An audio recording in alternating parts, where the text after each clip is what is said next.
Hello everyone, दृष्टि के teaching exam YouTube channel में एक बार फिर से आपका स्वागत है। मैं हूं गीतांजलि। जैसा कि आप सभी जानते हैं कि हम यहाँ पर प्रीवियस ईयर क्वेश्चन डिस्कशन को लेकर आए हैं, जिसके अंतर्गत हमने क्या शुरू किया है, जिसमें हम दिसंबर 2023 में जो नेट जेआरएफ का एग्जाम हुआ था, उस एग्जामिनेशन में आपसे किस तरीके से प्रश्नों को पूछा गया है। ध्यान रखिएगा, दिसंबर 2023 के एग्जाम में आपसे भूगोल विषय के किस तरीके से प्रश्नों को पूछा गया है, उन्हें फ्रेम किया गया है, प्रश्न पूछने की प्रवृत्ति क्या रही है, किन अध्यायों से कैसे प्रश्न पूछे गए हैं, इन पर हम यहाँ चर्चा करते हैं। अब इम्पोर्टेंट बात कि प्रीवियस ईयर क्वेश्चन डिस्कशन इस सीरीज में आज हम किस यूनिट से पूछे गए प्रश्नों के बारे में चर्चा करेंगे, क्योंकि आप सभी जानते हैं कि सीरीज के अंतर्गत हमने इसे एक सिस्टमैटिक अप्रोच के साथ शुरू की है, जिसमें हमने यूनिट 1 से शुरू किया था कि नेट जेआरएफ के दिसंबर वाले एग्जाम में यूनिट 1 से किस प्रकार के प्रश्नों को पूछा गया है। फिर हमने यूनिट 2 के बारे में डिस्कशन किया और ये लगातार आगे जारी रहा। आज हम यूनिट नंबर 8 से पूछे गए प्रश्नों को देखेंगे, यानी जो भौगोलिक चिंतन रहा है, भूगोल के विकास में, भौगोलिक चिंतन में किन किन लोगों ने अपना योगदान दिया। इस यूनिट से हम जानेंगे कि आखिर इस एग्जामिनेशन में किस तरीके से प्रश्नों को पूछा गया, किस तरीके से प्रश्नों को फ्रेम किया गया है। ध्यान रखिएगा। आइए देखते हैं दिसंबर 2023 में पूछे गए प्रश्न में पहला प्रश्न है, स्टोडार्ट ने डार्विन के कार्य से 4 प्रमुख विषय सुझाए जिन्होंने समकालीन भौगोलिक चिंतन में महत्वपूर्ण योगदान दिया।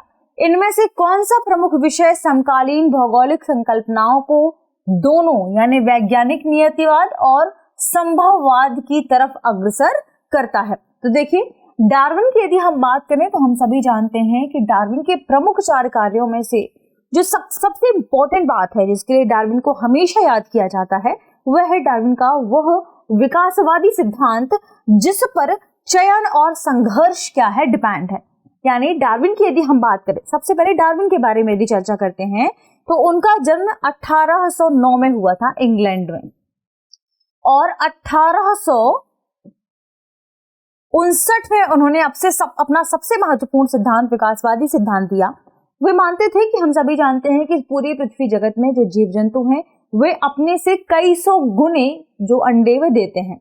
अब बहुत चूंकि अलग अलग प्रजातियां हैं और इन सब अलग प्रजातियां, अलग जातियों के जो जीव जंतु हैं, इनके बीच हमारे पास चूंकि संसाधन तो क्या है, सीमित है। इन संसाधनों को लेकर क्या होता है, लगातार संघर्ष होता है इन संसाधनों में, और हमारा जो एनवायरमेंट है, इस एनवायरमेंट पे उन जीव जंतुओं को जीवित रहने के लिए संघर्ष करना पड़ता है। इस एनवायरमेंट के साथ उनको क्या करना पड़ता है, अनुकूलन करना पड़ता है। और जो जीव जंतु संघर्ष करते हुए सबसे बेहतर तरीके से अनुकूलन कर लेता है, वह आगे जीवित रहता है। वही श्रेणी, वही जो उनकी प्रजाति है, वह आगे जीवित रह पाती है। वरना अनुकूलन ना होने के साथ साथ पर्यावरण के साथ जब वो अनुकूलन नहीं कर पाते तो वे जीव जंतु विलुप्त हो जाते हैं। ठीक है, तो यदि हम बात करें कि डार्विन के कार्य के 4 प्रमुख कौन कौन से सिद्धांत है जिन्होंने वैज्ञानिक नियतिवाद और संभववाद की तरफ अग्रसर करता है, तो इस प्रश्न का सही जवाब होगा ऑप्शन सी, चयन एवं संघर्ष के विचार। क्यों? क्योंकि इन्होंने कहा कि दरअसल प्रकृति में जो जीव जंतु पाए जाते हैं, ये कहीं ना कहीं प्रकृति द्वारा क्या है, चयन की बात है। क्यों? क्योंकि इन्होंने कहा कि इस संघर्ष के बाद जो जीव जंतु आगे बढ़ते हैं वही विकास को प्राप्त करते हैं। यानी जीवों का विकास उनकी प्रकृति के साथ अनुकूलन का परिणाम है। जीवों का विकास उनका प्रकृति के साथ अनुकूलन का परिणाम है, ना कि किसी ईश्वरीय दैवीय सत्ता का परिणाम है। उस समय जब डार्विन ने यह बात कही थी तो समझिए कि एक क्रांति आ गई थी। पहली बार ऐसी बातें करने वाला, ऐसी चर्चा करने वाला मुद्दा सामने आया था कि लोग अभी तक ये मानते थे कि ईश्वरीय सत्ता का काम है, लेकिन डार्विन ने जब कहा कि प्रकृति के साथ जीवों के अनुकूलन का काम है, उस समय इसे एक क्रांतिकारी विचार के रूप में शामिल किया गया, एक क्रांतिकारी विचार के रूप में माना गया था। ध्यान रखिएगा। इसके अलावा उन्होंने एक और चीज कही थी कि जो प्राकृतिक संघर्ष होता है, यानी अपने अस्तित्व को बचाए रखने का, अपने जीव जंतुओं के जो अस्तित्व है या अपने प्रजाति के अस्तित्व को बचाए रखने के लिए जीव जंतुओं को क्या करना पड़ता है, लगातार संघर्ष करना पड़ता है। और प्राकृतिक संघर्ष से ही जीवों को स्थायित्व प्राप्त होता है। यानी यह जो प्राकृतिक संघर्ष है, यह जीवों को स्थायित्व की ओर ले जाता है। तो इस तरह इस प्रश्न की यदि सही जवाब की बात करें तो चयन एवं संघर्ष की विचार इस प्रश्न का सही जवाब है। बढ़ते हैं अगले प्रश्न की ओर। अगला प्रश्न है सूची 1 के साथ सूची 2 का मिलान कीजिए। देखिए ध्यान रखिएगा, जब आप किसी यूनिट को पढ़ते हैं तो आपको उस पूरी यूनिट के बारे में जो पूरा सिलेबस है ठीक से पता होना चाहिए। उस यूनिट से जुड़े हुए कौन कौन से विद्वान हैं, उन्होंने कौन कौन सी पुस्तकें लिखी है, किस वर्ष में लिखी है, उसमें कौन कौन से सिद्धांत मौजूद हैं, ये सारी चीजें आपको मालूम होनी चाहिए, क्योंकि ऐसे भी प्रश्न फ्रेम किया जा रहा है। देखिए प्रश्न में क्या है, सूची 1 को सूची 2 से आपको सुमेलित करना है और इसके लिए आपको विकल्प दिए गए हैं। अब आपको देखना है कि सूची 1 में क्या है, विद्वान है, और सूची 2 में क्या है, पुस्तक। तो पूरी वैश्विक जो भूगोल रहा है, वैश्विक, क्योंकि हम सभी जानते हैं कि इतिहास को पढ़ते पढ़ते भूगोल के बारे में चर्चा निकलकर सामने आई और कई ऐसे वैज्ञानिक थे, कई ऐसे विद्वान थे, कई ऐसे भूगोल वेत्ता थे उस समय, यूनान, रोमन, हमने इसके बारे में चर्चा भी की है कि वहां पर जो सबसे पहले चर्चा आई थी इतिहास को लेकर आई थी, और इतिहास को पढ़ते पढ़ते इतिहास के अध्ययन के क्रम में लोगों ने भूगोल के बारे में चर्चा की। फिर आगे एक और शाखा निकल कर आई जो भूगोल को, पर्टिकुलरली भूगोल को लेकर आगे बढ़ी कि हमारी पूरी दुनिया में क्या क्या स्थितियां मौजूद हैं, इन्हें भी हमें जानना चाहिए। फिर और आगे बढ़ते गए और मानव और पर्यावरण 2 अलग अलग भूगोल की शाखाओं के रूप में ये निकलकर सामने आए। फिर मानव भूगोल और पर्यावरण भूगोल को भी लोग अलग अलग देखकर पढ़ने लगे। ठीक है, अब यदि हम बात करें विद्वानों के बारे में, आपके सामने विद्वान है इब्न खल्दून, पियरे द एलिसी, रेकलस, अल बरूनी, और इनके सामने जो पुस्तकों की सूची लिखी हुई है उसमें इमेजिन मुंडी, किताब उल हिंद, मुकद्दिमाह लातेर। अब यदि हम बात करें कि किन विद्वानों की पुस्तकों का क्रम यहाँ पर सही है, तो ध्यान रखिएगा, सबसे इंपॉर्टेंट बात कि इन विद्वानों के बारे में आपको पता होना चाहिए। ठीक है, यदि नहीं पता है तो आपको 1-2 तो पता हो, ताकि आप एलिमिनेट करके भी इस प्रश्न को हल कर पाए। देखिए अल बरूनी के बारे में आपको पता है कि अल बरूनी कौन है, एक इतिहासकार रहा है, और इसने यह केवल इतिहासकार नहीं है, जबकि इसने भारत के प्रमुख जितनी भी चीजें भारत में मौजूद है उसका एक विस्तृत वर्णन प्रदान किया था अल बरूनी ने। तो यदि हम अल बरूनी की बात करते हैं तो ध्यान रखें अल बरूनी ने किताब उल हिंद को लिखा है। तो यदि आपको अल बरूनी के बारे में पता है तो भी आप प्रश्न को हल कर सकते हैं। 2 चीजें आप एलिमिनेट कर सकते हैं, D2, तो आपने देखा कि यहाँ आप इसे हटा सकते हैं, इसे हटा सकते हैं, आपके पास तो C और D 2 ऑप्शन बचते हैं। अब इन दोनों में से आपको चयन करना है। ठीक है, यानी 2 ऑप्शन तो आपने वैसे भी हटा दिया। अल बरूनी की यदि हम बात करें तो उसने भारत के बारे में एक विस्तृत ग्रंथ लिखा है, किताब उल हिंद, जिसमें भारत के रीति रिवाजों, भारत के धर्म, भारत के दर्शन, भारत की प्रथाएं, भारत में रहने वाले विभिन्न लोग, और यहाँ पर किन किन रीति रिवाजों के साथ आगे बढ़ते हैं, इनकी मान्यताएं क्या है, इनके बारे में इसने डिटेल से लिखा है। तो क्या कह सकते हैं कि जो किताब उल हिंद है यह भारत का एक विस्तृत खाका है, जिसमें भारत के समस्त दर्शन, त्योहारों, रीति रिवाजों, प्रथाओं, सामाजिक जीवन, इन सभी के बारे में लिखा गया है। ठीक है, अब यदि हम बात, क्योंकि अब आपको मान लीजिए तीनों नहीं पता है तो अब आपको जानकारी होनी चाहिए वैसे तो, लेकिन इसके अलावा आप क्योंकि अब आपके पास 2 ऑप्शन है, एक भी यदि आप इसको एक भी आंसर यदि आपको पता है इसके बाद, तो आप इस प्रश्न को हल कर पाएंगे। तो ध्यान रखिएगा, इब्न खल्दून के बारे में बहुत लोगों ने सुना होगा। क्यों? क्योंकि इब्न खल्दून, इनके बारे में ये बात बहुत फेमस है कि यह एक अरब राइटर हैं, एक अरब विद्वान हैं, और ये इतने बड़े अरब विद्वान हैं कि इन्होंने सार्वभौमिक भूगोल के बारे में रचना की। ध्यान रखिएगा, और सबसे इंपॉर्टेंट बात कि इन्होंने केवल सार्वभौमिक भूगोल नहीं बल्कि सार्वभौमिक इतिहास पर चर्चा की। तो जहां सार्वभौमिक इतिहास आता है वहां इन्होंने भूगोल को इसके भीतर शामिल कर लिया। तो सार्वभौमिक इतिहास इन्हें कहा जाता है कि अरब या इस्लामिक मुख्य रूप से जो इतिहास रहा है इसके इतिहासकार हैं। तो इब्न खल्दून की यदि हम बात करें, इनकी बहुत सारी पुस्तकें हैं जो बहुत फेमस है, जिसमें से मुकद्दिमाह बहुत ही इंपॉर्टेंट पुस्तक इनकी मानी जाती है, जिसका जो इनका वर्ष है, ध्यान रखें, इब्न खल्दून मुकद्दिमाह। अब यदि हम बात करें कि यह कब लिखी गई थी, तो इसे अरबिक लैंग्वेज में लिखा गया था 1377 में। ठीक है, और एक विस्तृत सार्वभौमिक इतिहास ये इसमें लिखते हैं पूरी दुनिया का। ठीक है, और खासकर इस्लामिक क्षेत्र में और अरब जो वर्ल्ड है इसके बारे में उन्होंने चर्चा इसमें की है। ठीक, यदि आपको 2 पता चल गया कि आपका जो पहला ऑप्शन है वह क्या है 3 और जो आपका लास्ट वाला है वह क्या है 4, तो आप इसे आसानी से लगा 2, तो इसे आप आसानी से लगा सकते हैं। एक मतलब आपको 3 देखिए ऑप्शन डी में है, और आप देखिए कि अलबरूनी कहाँ पर है 2, किताब उल हिंद, तो आप देखें अलबरूनी यानी हमारे ऑप्शन 2 में क्या है, डी में 2, तो ऑप्शन डी इस प्रश्न का क्या होगा, सही जवाब होगा। लेकिन आपको पियरे द एली और एलिसी रेकलस के बारे में भी पता होना चाहिए। तो यदि हम पियरे द एली की बात करते हैं तो ध्यान रखिएगा इन्होंने इमेजिन मुंडे नामक पुस्तक लिखी है और ये भी एक महान इतिहासकार रहे हैं। लगभग 1350 के आसपास इनका जन्म माना जाता है। एलिसी रेकलस की यदि हम बात करते हैं तो एलिसी रेकलस अपने आप में एक बहुत महत्वपूर्ण विद्वान माने जाते हैं, लेकिन इन्हें ये थोड़ा सा अराजकतावादी व्यक्ति थे जो फ्रांस में ये रहते थे। इन्होंने कई सारी पुस्तकों का लेखन किया है, लेकिन इनकी जो पुस्तक है लातेर, इसके लिए इन्हें पेरिस की या पेरिस ज्योग्राफिकल सोसाइटी के स्वर्ण पदक से भी सम्मानित किया गया है।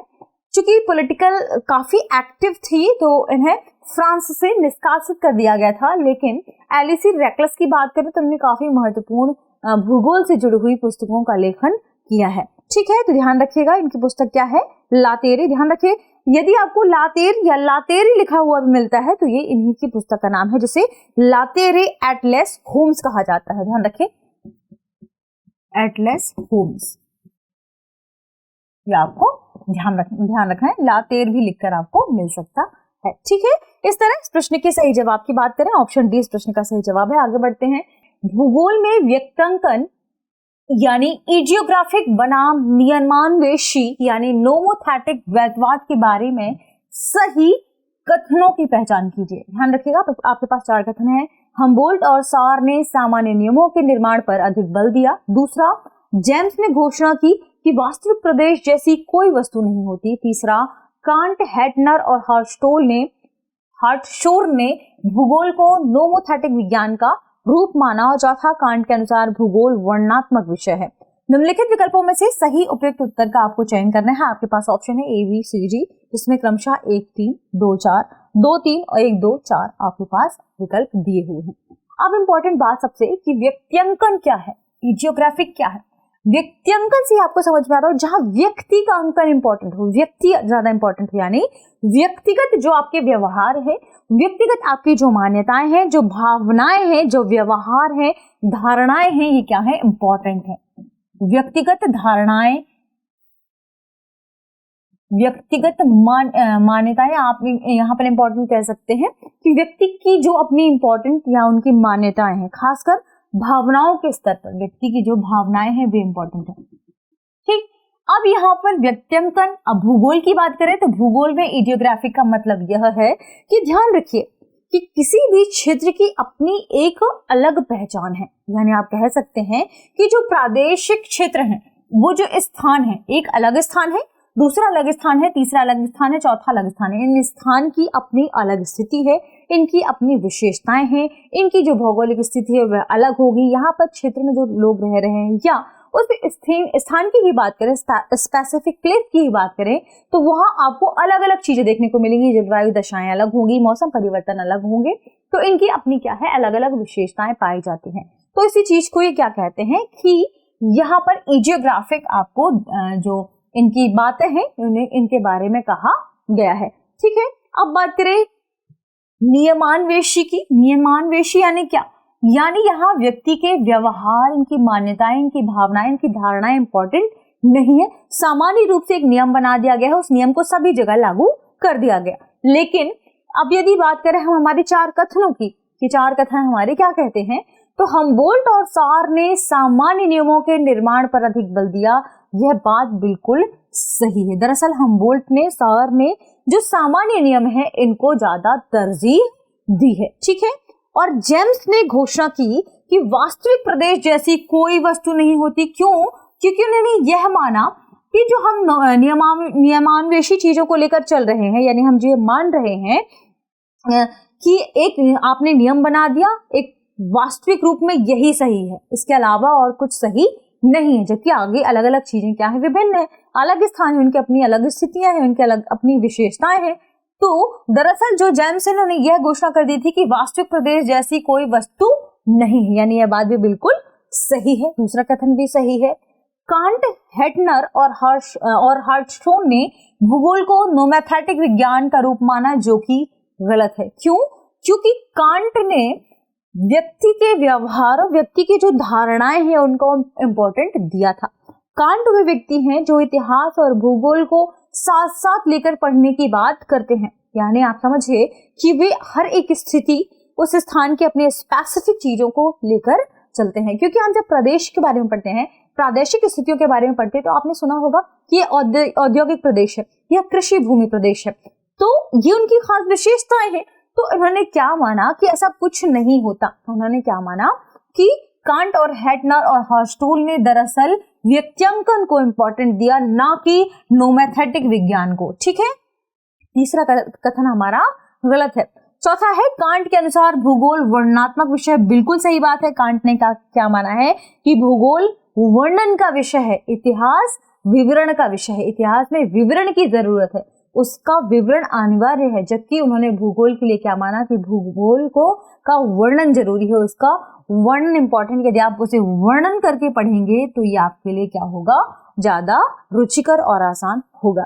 अब बात करें इस प्रश्न के सही जवाब की। तीसरा कथन गलत है, 1, 2 और 4 कथन सही है। इस तरीके से ऑप्शन डी 1, 2, 4 सही कथन हमारा सही जवाब होगा, यानी ऑप्शन डी इस प्रश्न का सही जवाब है। आगे बढ़ते हैं, देखते हैं अगले प्रश्न को।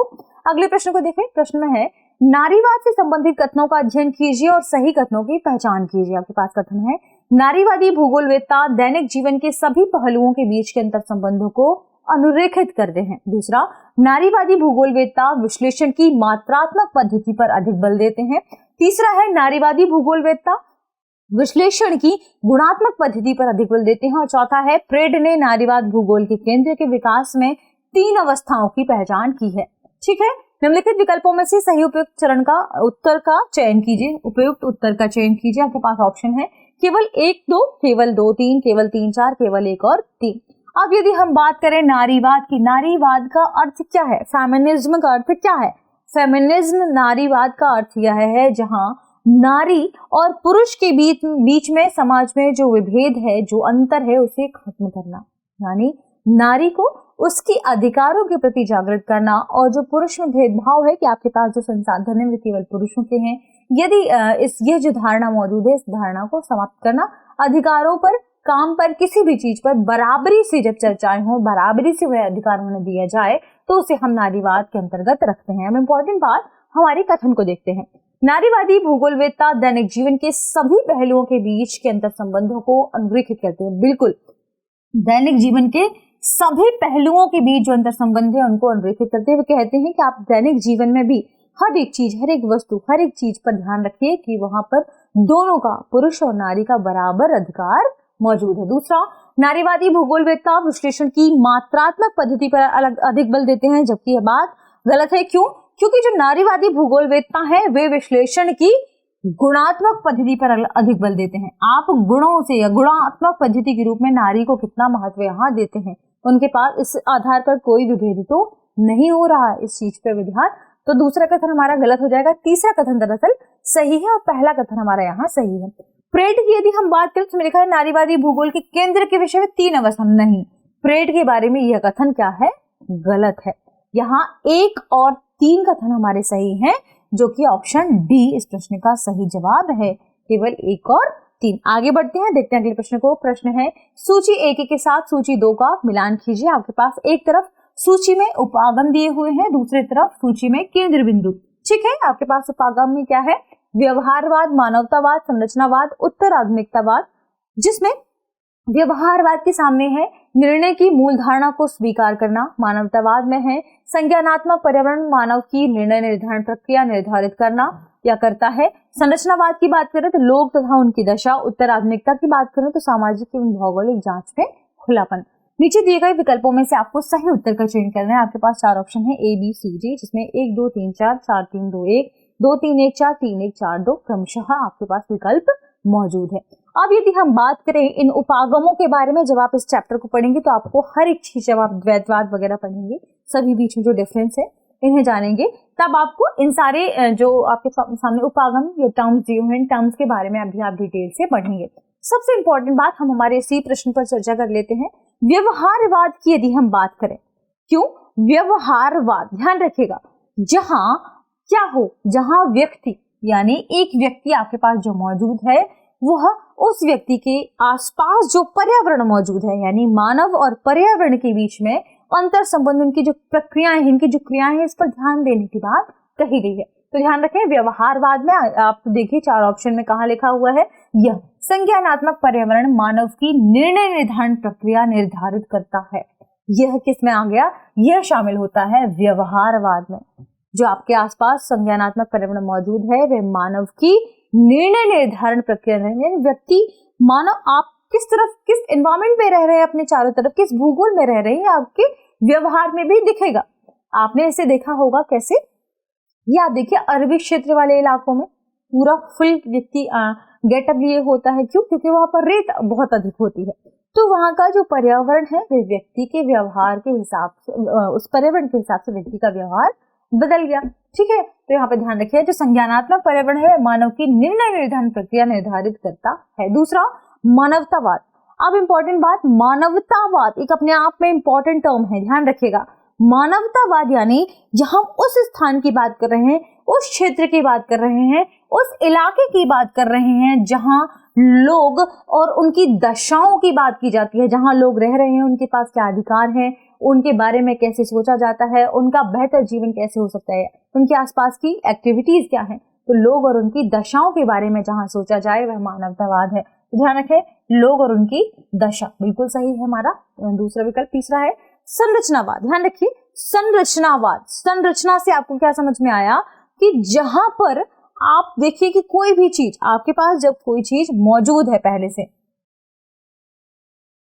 तो एक संरचना मौजूद है, एक मूल धारणा आपके पास मौजूद है, और इस मूल धारणा के आधार पर आप क्या करेंगे, एक निर्णय ले सकते हैं। तो ध्यान रखिएगा, जब हम संरचनावाद की बात करेंगे यानी निर्णय की मूल धारणा को आप क्या कर रहे हैं, स्वीकार कर रहे हैं। तो यहाँ संरचनावाद यानी निर्णय की मूल धारणा को स्वीकार करना। उत्तर आधुनिकतावाद की यदि हम बात करें, उत्तर आधुनिकतावाद यानी क्या, आधुनिकता के आप पर हम अब आगे निकल आए हैं, जहां आपकी जो सामाजिक, जो भौगोलिक जांचें में क्या होंगी, अधिक खुलेपन में होंगी, अधिक ये खुली होंगी। जो भौगोलिक स्थितियां हैं, जो सामाजिक स्थितियां हैं, वे अधिक खुली होंगी। उत्तर आधुनिकतावाद, आधुनिकतावाद के बाद की बात की जाती है। कैसे कि बिल्कुल जहां पर शुरू होना शुरू हो चुका है, क्या क्या क्या वहां की सामाजिक, भौगोलिक या आप कह सकते हैं दशाएं मौजूद हैं। उत्तर आधुनिकतावाद यानी सामाजिक तथा भौगोलिक जांच में खुलापन। ठीक है, तो डी का ऑप्शन क्या होगा, 4। अब आइए देखते हैं, हमारे पास व्यवहारवाद ए का ऑप्शन 2 है, मानवतावाद का ऑप्शन नंबर 3 है, संरचनावाद में 1 आएगा और फिर लास्ट में 4। तो 2, 3, 1, 4 देखिए कहां पर है, 2, 3, 1, 4 ऑप्शन सी में है। 2, 3, 1, 4, 2, 3, 1, 4 यानी ऑप्शन सी इस प्रश्न का क्या है, सही जवाब है। ठीक है, तो इस तरीके से हमने चर्चा की विभिन्न प्रश्नों की जो भौगोलिक चिंतन से पूछे गए। भौगोलिक चिंतन में कौन कौन से विद्वान है इंपॉर्टेंट है, उनकी पुस्तकें कैसे इंपॉर्टेंट है, इनके ईयर याद रखिए, क्योंकि कई ऐसे यूनिट्स हैं जिनसे ईयर्स पर भी प्रश्न पूछे गए हैं, इनके बारे में भी चर्चा की है। सिद्धांतों के बारे में हमने देखा, इसके बारे में भी चर्चा की है। प्रमुख उपागम, इनकी इंपॉर्टेंट बात क्या है कि जो भी हमारे पास उपागम है, इनकी मूल धारणा क्या है, इनका सेंटर पॉइंट क्या है, इसे हमें समझना जरूरी है। मानवतावाद में लोग, उनके आसपास की चीजें, उनके आसपास की दशाओं की बात की जाती है, तो इसी तरीके से बहुत कम शब्दों में लिखने की कोशिश की गई है। तो यदि आप इनके की पॉइंट्स को समझ जाते हैं तो आप की पॉइंट्स के आधार पर प्रश्नों को हल कर पाएंगे, आसानी से इन्हें क्या टैकल कर पाएंगे। ठीक है, चलिए मिलते हैं हमारे अगले एपिसोड के साथ, तो कुछ खास प्रश्नों के साथ। तब तक आप पढ़ते रहिए, रिवीजन करते रहिए। शुक्रिया।